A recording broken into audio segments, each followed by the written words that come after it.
Bueno, precisamente vamos a profundizar en este tema junto a Bárbara Salinas, abogada de los accionistas minoritarios de La Polar. Bárbara, gracias por estar con nosotros. Gracias a ustedes por la invitación. Bárbara, bueno, ya lo veíamos en la nota, a partir de marzo se retoma de alguna manera este caso del que nos habíamos olvidado un poco. ¿En qué está el caso La Polar? A ver, desde el punto de vista penal, el caso La Polar está todavía en etapa de investigación. Recordemos que en enero del año pasado se ordenó la reapertura de la investigación a instancia de las defensas. Sí. Y esa reapertura era por un periodo de 8 meses, vale decir, esto habría vencido en el mes de agosto, septiembre del año pasado.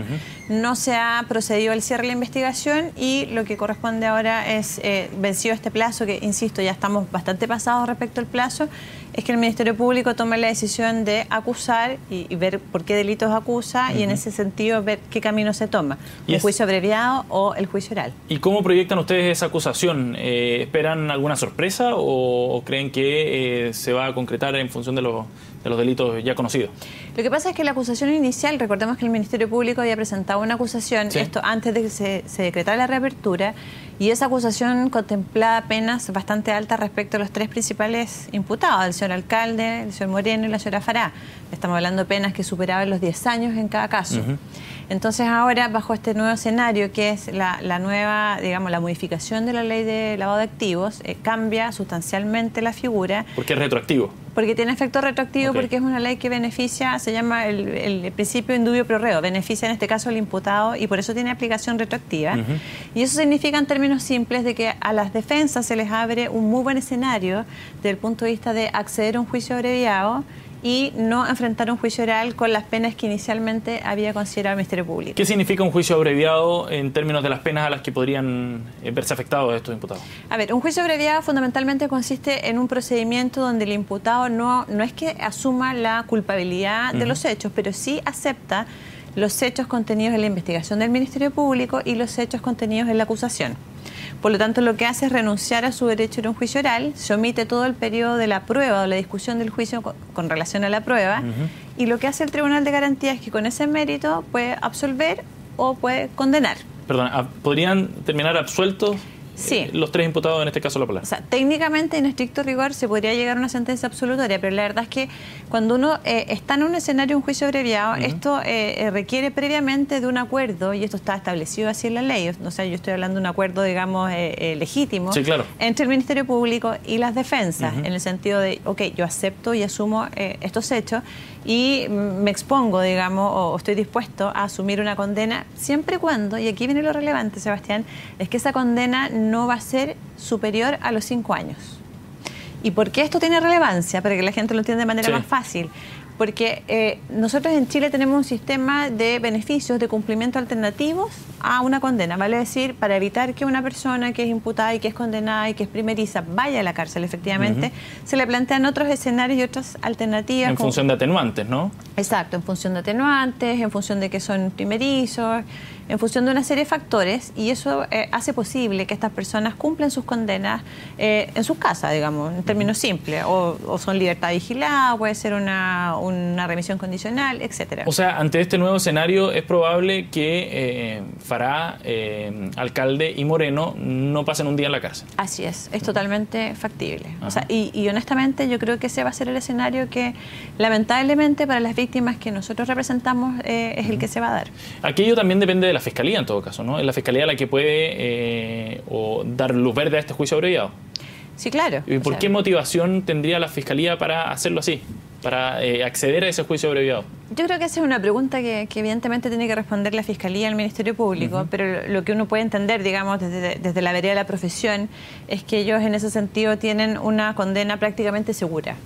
Entonces aquí también de pronto se privilegia el resultado de obtener una sentencia condenatoria y no correr el riesgo, porque siempre se corre un riesgo enfrentando un juicio oral, y que puede ser un juicio oral digamos, de un tiempo muy prolongado, de costoso, muchísimo desgaste, exacto, costoso, etcétera, versus el beneficio, insisto, desde la perspectiva que puede tener el Ministerio Público, no es la que nosotros tenemos, versus el beneficio de obtener una sentencia condenatoria. Entonces, una pregunta importante aquí es saber si acá hay prueba suficiente, a juicio suyo, como parte creyente, de la culpabilidad de estos 3 imputados? Nosotros siempre hemos tenido la convicción, Sebastián, que en el caso de la Polar, y llevamos 3 años litigando en este caso, con numerosas audiencias, con audiencias sumamente largas, extensas, donde se ha expuesto una cantidad de pruebas francamente inusitada en el sistema de la reforma procesal penal, tenemos la convicción de que sí existe una prueba suficiente. Yo creo que el Ministerio Público también la tiene.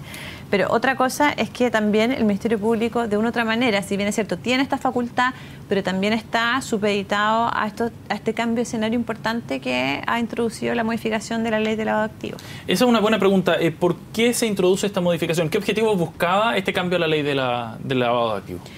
Este es un proyecto de ley que surgió como una moción parlamentaria, si mal no recuerdo, el año 2007. Inicialmente tenía por objetivo dotar de mayores facultades a la unidad de análisis financiero. Luego, con el tiempo, se fueron incorporando nuevas modificaciones y en el último tiempo, yo diría que francamente los últimos 2 o 3 años, y ahí soy un poquito suspicaz también y lo manifiesto, digamos, derechamente, esto se empieza a ampliar y a modificar y llegar a lo que estamos conversando hoy día, que no es otra cosa más que ponerle un piso o un límite a la condena por el delito de lavado de activos, que esa condena partía desde 5 años y 1 día. Y cuando parten 5 años y 1 día, significa que el condenado no tiene beneficio alguno para poder cumplir alternativamente esa condena. Por lo tanto, sí o sí tendría que haber ido a la cárcel. Claro. Ese es el punto. Sí o sí tendría que ir a la cárcel. O sea, en el fondo la ley de lavado de activos dejó en un escenario de penas más blandas, o la posibilidad de penas más blandas. O sea, absolutamente, porque la ley lo que dice es que la condena por el delito de lavado de activos no puede ser superior a la condena del delito base. Y eso tiene como efecto, sin duda, un escenario mucho más favorable, no solamente para los imputados del caso de la Polar, sino que también para los imputados de otros casos que hoy día causan bastante conmoción pública, como es el caso Penta, el caso Cascada, el caso de CNA, por ejemplo.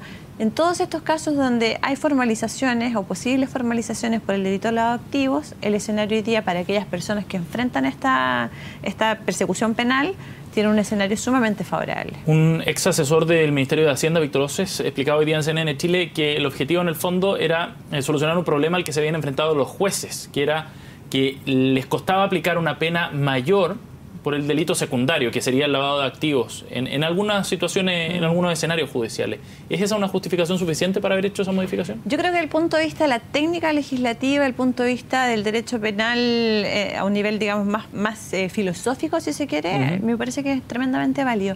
Pero creo también que los legisladores tienen que legislar conforme a lo que está ocurriendo en la sociedad. Entonces, hoy día, Sebastián, nosotros estamos enfrentando casos de bastante envergadura, donde hemos visto involucrados los conflictos de intereses, ¿verdad?, entre ciertos poderes y también incluso en el aspecto político. Sí, claro. Por lo tanto, a mí me parece que no era la visión que debiese haber primado, sino que en este momento tendría que haber primado una visión con un criterio de realidad y entender que lo que se está planteando hoy día y lo que se está dejando y lo que ya es una realidad es dejar una puerta abierta para que todos estos casos se puedan volver a cometer con absoluta tranquilidad, porque la relación costo-beneficio es bastante favorable para quienes lo hacen. Abogada, cuando usted dice todos estos casos, esto incluye el caso Penta, sí, claro, el caso SQM, así es, otros. ¿Sí? Todos estos casos. Entonces yo creo que acá hay un tema sumamente interesante. Yo recuerdo cuando estalló el caso de la Polar, porque generó muchísima indignación, generó muchísima expectación. Recuerdo muy bien a muchos parlamentarios que se vistieron con el caso de la Polar, se pusieron al lado de las víctimas. Y esos mismos parlamentarios son los que luego apoyaron esta modificación, y a mí me parece que habría una explicación que deberían dar en ese sentido. Porque aquí, insisto, se está generando un escenario bastante benevolente para aquellas personas o instituciones que están cometiendo este tipo de hechos que causan un daño muy profundo en la sociedad y en la confianza. Sentido de realidad, qué importante el concepto a la hora de abordar estos temas, sobre todo cuando se va a seguir legislando en esta materia. Abogada Salinas, gracias por haber venido a CNN Chile. Gracias a ustedes por la invitación.